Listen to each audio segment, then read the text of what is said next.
আলাইকুম রহমতুল্লাহি ওবারাকাতুহু।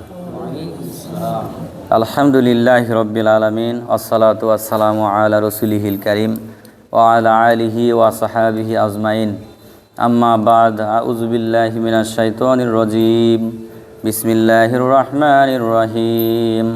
ওয়াল আসর ইন্নাল ইনসানা লাফি খুসর ইল্লাল্লাযীনা আমানু ওয়া আমিলুস সলিহাত ওয়াতাওয়াসাউ বিল হাক্কি ওয়াতাওয়াসাউ বিস সবর।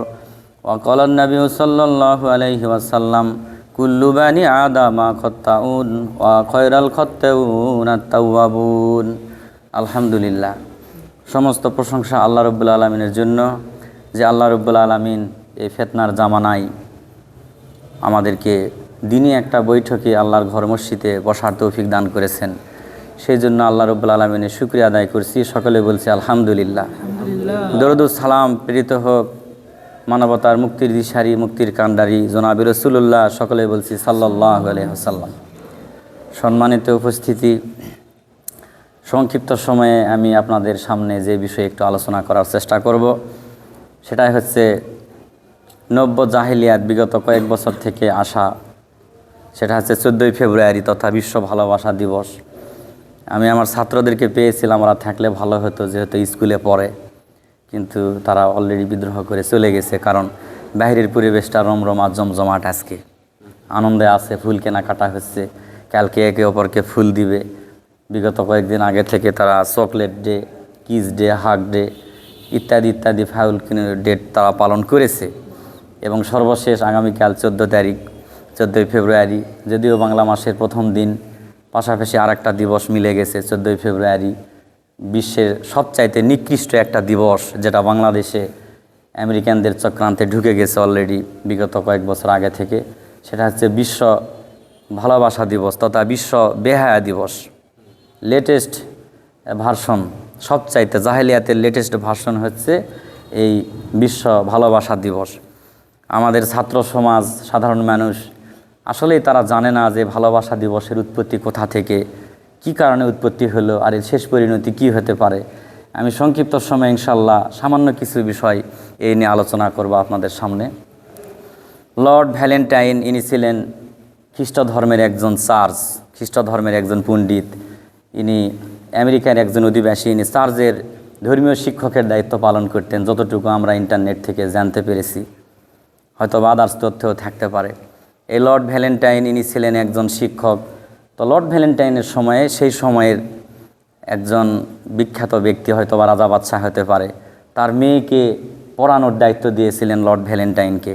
তো লর্ড ভ্যালেন্টাইন যেহেতু ফ্রি মিক্সিং সিস্টেম ওই দেশে বেশি আছে, সুতরাং মেয়েটাকে সে তালিম তারবিয়াত অর্থাৎ লেখাপড়া শেখানোর পাশাপাশি তার সাথে একসময় ঘনিষ্ঠতা হয় এবং পরিস্থিতিটা অন্যদিকে মোড় নেয়, তার সাথে তার প্রেমের সম্পর্ক হয়ে যায়। তখন বাদশাহ মনে করলেন যে আসলে আমি একজন বিখ্যাত একজন নেতা, আমার মেয়ে একজন সামান্য অল্প বেতনের একজন চার্জের পাল্লায় পড়ে নষ্ট হবে, এটা হতে পারে না। সবাই তখন পরামর্শ দিল যে কি করা যায়। তো একটাই পরামর্শ, এই ভিক্ষুক চার্জকে তখন জেলেবন্দি করা হোক, তাহলে মেয়ে ঠিক হয়ে যাবে। তখন লর্ড ভ্যালেন্টাইনকে জেলেবন্দি করা হলো এবং তার মেয়েকে ঘরে বন্দি করা হলো। ভ্যালেন্টাইন তখন জেলে থাকা অবস্থায় ওই কয়েদিদের বা ওই যে জেলের যারা দায়িত্বে থাকে তাদেরকে ঘুষ দিয়ে চিঠিপত্র ঠিকই কিন্তু গোপনে ওই রাজার মেয়ের হাতে পৌঁছে দিয়েছে। অর্থাৎ তাদের প্রণয়ের যে সম্পর্ক, এটা কিন্তু ধারাবাহিকভাবে বজায় রয়ে গেল। এক সময় মেয়ে বিদ্রোহ করে বসছে যে আমার সাথে তার যদি বিবাহ দেওয়া না হয় বা দেখা করার সুযোগ দেওয়া না হয়, তাই আমি সুইসাইড করে বসবো। তখন সবাই প্যারিষদবর্গ তাকে পরামর্শ দিয়েছিলেন যে একটাই উপায় আছে, লর্ড ভ্যালেন্টাইনকে ফাঁসি দিতে হবে, তাহলে এখান থেকে রক্ষা পাওয়া যাবে। তখন রাজা বা বাদশাহ ওই সবার পরামর্শক্রমে ভ্যালেন্টাইনকে ফাঁসি দিলেন। ভ্যালেন্টাইন মৃত্যুবরণ করলেন। প্রেমের পরিণতি দেখেন। এরপরে মেয়ের কানে যখন এই খবর আসছে যে আমার তো প্রেমিক যে ছিল, প্রেমিক পুরুষ আমার শিক্ষক, সে দুনিয়াতে নাই, সুতরাং আমার আর বেঁচে থাকার কোনো ইচ্ছা নাই, ঘরের ভিতরেই কিন্তু মেয়েটা সুইসাইড করে সেও মারা গেছে। সম্মানিত উপস্থিতি, এই ভ্যালেন্টাইন ডের উৎপত্তি হয়েছে মূলত এই কারণে, যাতে করে একজন ছেলে এবং মেয়ের শেষ পরিণতি হয় ধ্বংস, দুনিয়াতে যেন তারা ধ্বংস হয়। এবং বেশিরভাগ ক্ষেত্রে দেখবেন প্রেমিক প্রেমিকারা যখন প্রেমে ব্যর্থ হয় তখন কিন্তু সুইসাইডের পথ বেছে নেয়। আর জেনে বুঝে যারা সুইসাইডকে হালাল মনে করে সুইসাইড করবে, এদের জন্য জান্নাত চিরতরে হারাম, এমনটাই বোঝা যায়। তাদের আর কোনো সুযোগ নাই। যারা বৈধ মনে করেছে এতে তো কোনো অসুবিধা নাই, দুনিয়াতে কষ্ট পেয়েছি আমি, আমার জীবন নষ্ট করলাম, এতে কোনো অসুবিধা নাই, পরকালে আমার চিন্তা নেই, এরা সরাসরি জাহান্নামী। তখন ভ্যালেন্টাইন ডের উৎপত্তি এরকম। লর্ড ভ্যালেন্টাইনের নামেই কিন্তু ওয়ার্ল্ড ভ্যালেন্টাইন্স ডে, বিশ্ব ভালোবাসা দিবস। আরও কিছু তথ্য আছে আদার্স, আমি এইটুকু জানা ছিল আপনাদের সাথে শেয়ার করলাম। তাহলে যেই দেশ থেকে এই বিষয়গুলো চালু হয়েছে, আমরা 92% মুসলিম কান্ট্রি আমরা বলে থাকি, আমাদের মুসলমানরা সন্তানরা এখন এই বিষয়গুলোর সাথে ওতপ্রোতভাবে জড়িত হয়ে গেছে। তারা বুঝতেই পারতেছে না যে আল্লাহ তাআলা আমাদেরকে সৃষ্টি করেছেন একটা বিশেষ উদ্দেশ্য নিয়ে। সেই উদ্দেশ্য বাদ দিয়ে কিভাবে একটা বিজাতীয় কালচার আমরা অভ্যস্ত হয়ে গেলাম, যেখানে যেখানে নারীদের সাথে দেখা করার সুযোগ নাই, গায়রে মাহারাম যাদের কণ্ঠ পর্দার অন্তর্ভুক্ত তাদের সাথে দেখা করবে, ধীরে ধীরে প্রেমের সম্পর্ক গড়বে, তাদের সাথে হারাম রিলেশনে চলে যাবে, একসময় তারা বিপদগ্রস্ত হবে। এটা কখনো ইসলাম অনুমোদন করে না এবং করবেও না, সারা জীবন ইসলামের বিরুদ্ধে। আল্লাহ রাসূল সাল্লাল্লাহু আলাইহি ওয়াসাল্লাম বলছেন যে যে জাতির অনুসরণ করবে, হাসর নাসর কিন্তু তার সাথে তার হবে। যে জাতির প্রতি ভালোবাসা রাখবে, সে জাতির হাসর নাসর হবে ওই ব্যক্তির সাথে। তাহলে মুসলমান সন্তানরা যারা আমরা ভুলের মধ্যে আসি, এই বিদেশি একটা বাজে কালচারকে আমরা মুসলিম সমাজে নিয়ে আসছি, তাহলে আমাদের পরিণতি কি? তাহলে ওই ভ্যালেন্টাইনের সাথে আমাদের হাসর নাসর হবে না? অবশ্যই আমাদের ওই ভ্যালেন্টাইনের সাথে আমাদের হাসর নাসর হবে, কারণ তাকে অনুসরণ করেই মূলত এই দিবসটা আমরা পালন করি। যে দিবসের উৎপত্তি হয়েছে একজন নিষ্পাপ ছেলে এবং মেয়েকে পাপের মধ্যে নিয়ে শেষ পরিণতি হিসাবে কিভাবে সুইসাইড করানো যায়, কিভাবে যাতনা কষ্টের মধ্যে ফেলা যায়। সারা বিশ্বের উন্মাদনা ভ্যালেন্টাইন ডে, বিশ্ব ভালোবাসা দিবস। ভালোবাসা দিবস বলতে ইসলাম ধর্মে কিছু নাই। আল্লাহ রাসূল সাল্লাল্লাহু আলাইহি ওয়াসাল্লাম বলেছেন মুসলমানের আনন্দের দিন দুইটা, একটা হচ্ছে ঈদুল ফিতর আর একটা হচ্ছে ঈদুল আজহা।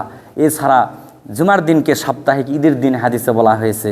এই 2-4টা দিবস ছাড়া মুসলিম সমাজে পালনযোগ্য কোনো দিবস নাই। অথচ ওই যে দেশীয় বিজাতীয় সংস্কৃতি আছে, দেশীয় কিছু সংস্কৃতি আছে, এই জন্য আহলে হাদিস যুব সংঘ, আহলে হাদিস আন্দোলন, আহলে হাদিসদের যত কার্যক্রম আছে দেখবেন সকল কার্যক্রমে একইভাবে বলা হয় যে জাহিলিয়াতের সাথে আমাদের কোনো আপোষ নাই। সমাজের সংস্কার করার জন্য আমরা আপ্রাণ চেষ্টা করেছি, আমাদের যারা দায়িত্বশীল আছেন ঊর্ধ্বতন অধস্থন তারাও চেষ্টা করে যাচ্ছেন। তারপরও কেন জানি মনে হচ্ছে যে যুব সমাজ সেই ধ্বংসের মধ্যে আছেন। আমাদের সভাপতি শরীফুল ইসলাম ভাই মাঝে মাঝে যে কথা বলেন আমার ভালো লাগে, যে লাইটটা জ্বালানো হয়েছে, মানে পোকামাকড় কিন্তু স্পষ্ট বুঝতে পারতেছে যে এখানে গেলেই আমি তাপে পুড়ে পাখা পুড়ে মরে যাব, তারপরও তারা কেন জানি ওখানেই হুমড়ি খেয়ে পড়ে এবং কিছুক্ষণের মধ্যে মারা যায়। মুসলিম সমাজ, আমাদের মুসলিম সম্প্রদায়, মুসলিম ভাইয়েরা, বিশেষ করে ইয়াং জেনারেশনের যারা আছে, তারা কেন জানি এই জাহিলিয়াতের দিকে ছুটে পড়েছে। তাহলে কি আল্লাহ রাসূল সাল্লাল্লাহু আলাইহি ওয়াসাল্লামের ওই বাণী সার্থক হওয়া শুরু করেছে যে শেষ জামানায় আমার উম্মতরা মিলে যাবে কাফের মুশরিকদের সাথে, সাপ যেমন গর্তে ঢোকে একেবারে ধরা যায় না, ওরা যেমন করবে তারা তেমন একদম মিলে যাবে। মুসলিম সংস্কৃতি বাদ দিয়ে আজকে বাজে সংস্কৃতি, বিজাতীয় সংস্কৃতি কীভাবে তারা মনের মধ্যে লালন করেছে আল্লাহ ভালো জানে। অথচ মুসলমানের জিন্দেগি পরিচালিত হওয়ার কথা ছিল যেই প্রফেট মুহাম্মদ সাল্লাল্লাহু আলাইহি ওয়াসাল্লাম, যাকে আল্লাহ ওর মডেল হিসাবে দুনিয়াতে পাঠাইছেন। আল্লাহ তাআলা কোরআনে কি সুন্দর করে বলেছেন, লাকাদ কানা লাকুম ফি রাসূলিল্লাহি উসওয়াতুন হাসানা। বিশ্ববাসীর জন্য আল্লাহ রাব্বুল আলামিন আল্লাহ রাসূল সাল্লাল্লাহু আলাইহি ওয়াসাল্লামকে মডেল হিসাবে, আদর্শ হিসাবে পৃথিবীতে প্রেরণ করেছেন। এই মুহাম্মদ সাল্লাল্লাহু আলাইহি ওয়াসাল্লামের জীবন আদর্শের বাহিরে পৃথিবীতে আর কোনো আদর্শের কোনো ঠাঁই নাই। যাকে অনুসরণ করলে পরকালে জান্নাত পাওয়া যাবে, সেই নবীর কথা বাদ দিয়ে, সেই নবীর হাদিস বাদ দিয়ে, সেই নবীজির আনিত বিধান আল্লাহর কোরআনের বিধান বাদ দিয়ে মুসলিম সমাজ এখন কোন দিকে যাচ্ছে, এটা বড়ই কষ্টের বিষয়, বড় ভাবার বিষয়। বিশেষ করে যুব সমাজ যারা, আমি খুবই দুঃখিত হয়েছি, কারণ এখানে আসার পরে দেখলাম আমাকে একটা স্টুডেন্ট এসে আমাকে বলতেছে, আমি ওদেরকে বুঝতে দেই নাই যে আমি বিষয়গুলো কিন্তু মোটামুটি ভালো বুঝি। আমাকে বলতেছে স্যার আজকে চকলেট ডে, আপনাকে চকলেট নিতে হবে। সাথে সাথে আমার মনের মধ্যে ওই বিষয় চলে আসছে যে এরা কোন দিকে যাচ্ছে। কয়েকজনকে আমি ধরলাম, ধরে বললাম, বাবা দেখো আমরা মুসলমান, আমাদের একটা নীতি আছে, আমাদের একটা তরিকা আছে। তোমরা যে চকলেট ডে পালন করতেছো আসলে জানো চকলেট ডে ধীরে ধীরে কোন ডেটে যাবে? ছাত্ররা তো একদম চুপ, ছেলে মেয়ে মোটামুটি মধ্যবয়সী 10, 12, 13, 15 বছর হবে। বলে স্যার আমরা তো জানি না। তখন তাদেরকে কিছু কথা শোনালাম, এই চকলেট ডে, তারপরে আসবে কিস ডে, তারপরে আসবে হাগ ডে, তারপরে এইভাবে করে সর্বশেষে লর্ড ভ্যালেন্টাইন্সের মৃত্যুর দিনে মুসলিম ছাত্ররা এই সুইসাইড করবে, অর্থাৎ প্রেমে যখন ব্যর্থ হবে অবশ্যই হারাম সম্পর্ক ব্যর্থতার মধ্যেই নিয়ে যাবে।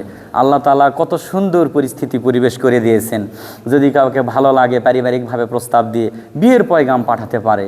কিন্তু সমাজ কোন দিকে চলে গেছে যে প্রেমকে জায়েজ করতেছে, প্রেম ভালোবাসাকে সাপোর্ট করতেছে, অথচ যেই আসলে আমাদেরই ব্যর্থতা, যেই পিতামাতা এগুলা দেখতেছেন, দেখার পরেও তারা কিছু বলছে না। আল্লাহ রাসূল সাল্লাল্লাহু আলাইহি ওয়াসাল্লামের হাদিস অনুযায়ী আল্লাহ রাসূল সাল্লাল্লাহু আলাইহি ওয়াসাল্লাম বলছেন, লা ইয়াদখুলুল জান্নাতা আদ-দায়ুস, দায়ুস ব্যক্তি জান্নাতে যাবে না, জান্নাতের সুঘ্রাণও পাবে না। দায়ুস হচ্ছে তারা পরিবারে যাদের জাহিলিয়াত প্রবেশ করাতে যারা কোনো বাধা দেয় না, পরিবারে অশ্লীলতা ছড়িয়ে পড়তেছে, তারা দেখেও দেখে না, কিছুই বলে না, অশ্লীলতা ছড়িয়ে পড়তেছে, কোনো অসুবিধা নেই। মেয়েটা বেপরোয়া হয় ঘরে, ছেলেটা বেপরোয়া হয়, স্ত্রীর পর্দা নেই, মা বোনদের পর্দা নেই, নিজের মধ্যে ইসলাম নেই, কোনো কিছুই মনে করতেছে না। এরা হচ্ছে ওই মডার্ন কালচারের মানুষ, এরা হচ্ছে ওই হাদিসের ভাষা, এরা হচ্ছে দায়ুস। আর দায়ুস ব্যক্তি কখনো জান্নাতে প্রবেশ করবে না।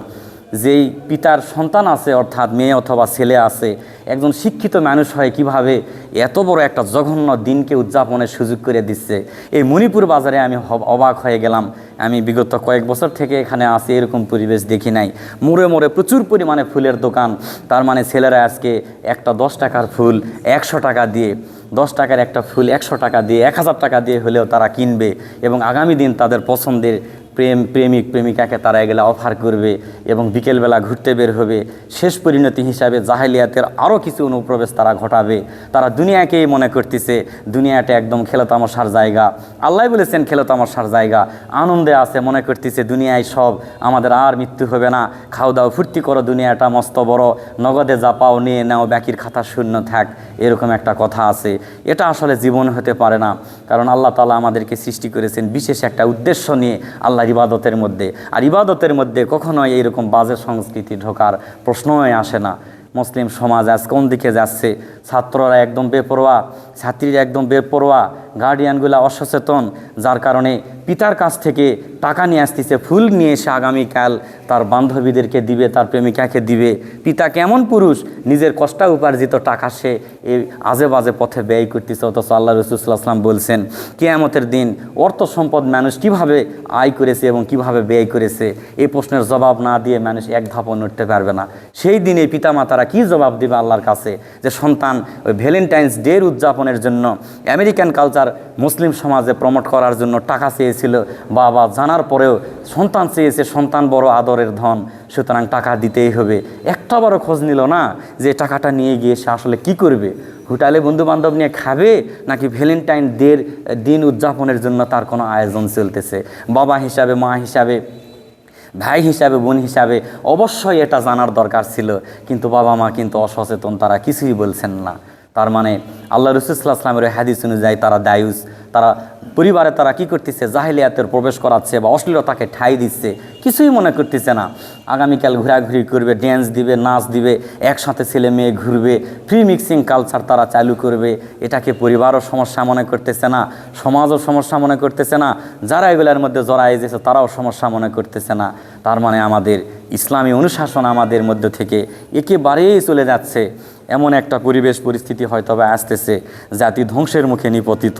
ওই যে লাইটে যেমন পোকামাকড় পড়ে, ওরা কিন্তু বুঝতে পারে না যে আসলে ওখানে যাওয়ার পর আমরা মরে যাব। কিন্তু আল্লাহ রাব্বুল আলামিন আমাদেরকে আকল বুদ্ধি দিয়েছেন, পৃথিবীর সৃষ্টির শ্রেষ্ঠ জীব করেছেন, অথচ সেই শ্রেষ্ঠ জীব হওয়ার পরেও, আশরাফুল মাকলুকাত হওয়ার পরেও ওই কীটপতঙ্গ যেমন আচরণ করতেছে, দুনিয়াকে সব কিছু মনে করে, তার হিতাহিত জ্ঞান নেয়, ভালো মন্দ বোঝে না। একইভাবে সৃষ্টির শ্রেষ্ঠ মানুষ হয় কিভাবে ওই কীটপতঙ্গের মতো অধম আচরণ করতে পারে আমাদের বুঝে আসে না। আল্লাহ রাব্বুল আলামিন এই জাহেলিয়াত থেকে যেন আমাদেরকে রক্ষা করে, আমাদের সন্তানদেরকে রক্ষা করে, আমাদের ছাত্র শিক্ষার্থীদের রক্ষা করেন, পরিবারকে যেন সঠিক বুঝদান করেন, পিতামাতাকে যেন বুঝদান করেন, পিতামাতাদেরকে যেন আল্লাহওয়ালা ইমানদার বানায় দেন, সন্তানদেরকে যেন আপথে কুপথে যাওয়া থেকে আমাদেরকে আল্লাহ তাআলা হেফাজত করেন। নব্য জাহেলিয়াতের সাথে আমাদের কোনো আপোষ নেই। আমরা মুসলিম, ইসলাম আমাদের আদর্শ, হযরত মুহাম্মদ সাল্লাল্লাহু আলাইহি ওয়াসাল্লাম আমাদের আদর্শ, কোরআন আমাদের দ্বীনের বিধান, হাদিস আমাদের অনুসরণযোগ্য একমাত্র আমলযোগ্য বিধান। কোরআন এবং হাদিসের ফায়সালার বাহিরে, ইসলামী সংস্কৃতির বাহিরে মুসলিম কোনো বিজাতীয় সংস্কৃতি, কোনো ফাউল সংস্কৃতির সাথে আপোষ করতে পারে না, পালন করতে পারে না, ঠাঁই দিতে পারে না, প্রমোট করতে পারে না। সমাজ যদি সতর্ক হয়, ছাত্ররা যদি ভালো হয় এবং পরিবার যদি ঠিক হয় এবং পরিবারের অভিভাবক যারা তারা যদি অধীনস্থদেরকে সতর্ক করে, এই জাহেলিয়াত থেকে মুক্তি পেতে বেশি সময় ইনশাআল্লাহ আমাদের লাগবে না। আহলে হাদিস যুব সংঘ, আহলে হাদিস আন্দোলন বাংলাদেশ, আহলে হাদিস সংগঠনের যত শাখা প্রশাখা আছে সবাই আমরা একই কথা বলি এবং যুব সংঘের কোনো ছাত্র এই বিষয়ের সাথে জড়িত বলে আমি মনে করি না। কারণ ছাত্র অবস্থা থেকে আমি যুব সংঘের প্রতি ভালোবাসা ছিল। এখন আমি আল্লাহর রহমতে আলহামদুলিল্লাহ আমি কর্মজীবনে এসেছি। আমার ইচ্ছে আমি যেখানে চাকরি করি, আমি শিক্ষকতা পেশায় থাকি, আমার জীবন পর্যন্ত ইনশাল্লাহ আপনারা দোয়া করবেন আমি জাহেলিয়াতের সাথে যেন কখনো আপোষ না করি, ছাত্রদেরকে যেন সত্যি সত্যি কোরআন এবং হাদিসের তালিম দিতে পারি এবং তাদেরকে যেন ভালো মানুষ হিসাবে, সুনাগরিক হিসাবে গড়ে তোলার জন্য কিছু করতে পারি। আল্লাহ যেন সে তৌফিক আমাকে দান করেন, আমিন। ওয়া আখিরা দাওয়ানা আলহামদুলিল্লাহি রাব্বিল আলামিন। আসসালামু আলাইকুম ওয়া রাহমাতুল্লাহি ওয়া বারাকাতুহু।